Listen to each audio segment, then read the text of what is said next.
Министрлер кабинетinin токтомун аткаруунун алкагында Тышкы иштер министрлик 30 декабрда дипломатиялык эрежелери менен бүткүл дүйнөдөгү өлкөлөргө, мамлекеттерге биз Тышкы иштер министрлик дипломаттык каналдар менен жаңы айдоочу күбөлүктөрдүн үлгүлөрүн жиберилген болчу. Ошол жерде баса белгилеп кетиш керек. 32 биздин элчилик, ошондой эле 10 башкы консулдук аркылуу ошол биздин үлгүлөрдү жиберилген болчу. Айдоочу күбөлүктөр бул эми жанакы дипломатиялык өзүнүн процедурасы бар, легализациянын алкагында.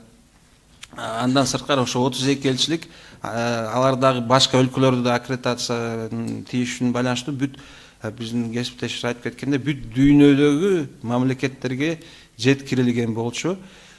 Бул жумуш Тышкы иштер министрлик 2 этап менен жасаган болчу. Биринчи этап биз электрондук форматта үлгүлөрдү таратканбыз. Бул талап. Экинчи этапта биз ошол үлгү физикалык түрдө дагы бүт тийиштүү укук коргоо органдарына, бүт дүйнөдөгү мамлекеттерге жиберилген болчу. Бул жерде баса белгилеп кетиш керек, бүгүнкү күнгө чейин мына декабрдан баштап 3 ай уже өттү.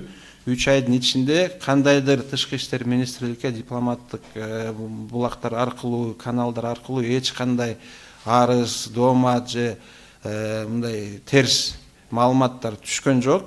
Буну айтканымдын себеби биздин күбөлүк кабыл алынды дүйнөдө, мамлекеттерде бул иш жүрүп атат.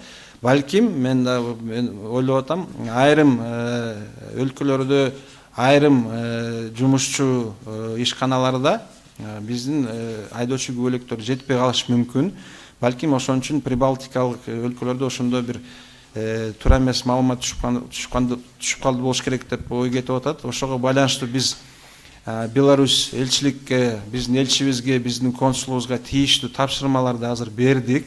Алар бүгүн эртең керек болсо ошо Рига болобу, Литва болобу ошол жака барып туруп, жергиликтүү бийликтер менен сүйлөшүп, транспорттук компаниялар менен, жетекчилер менен кезигип туруп, бул маселени чечкенге аракет кылабыз кыска мөөнөттө.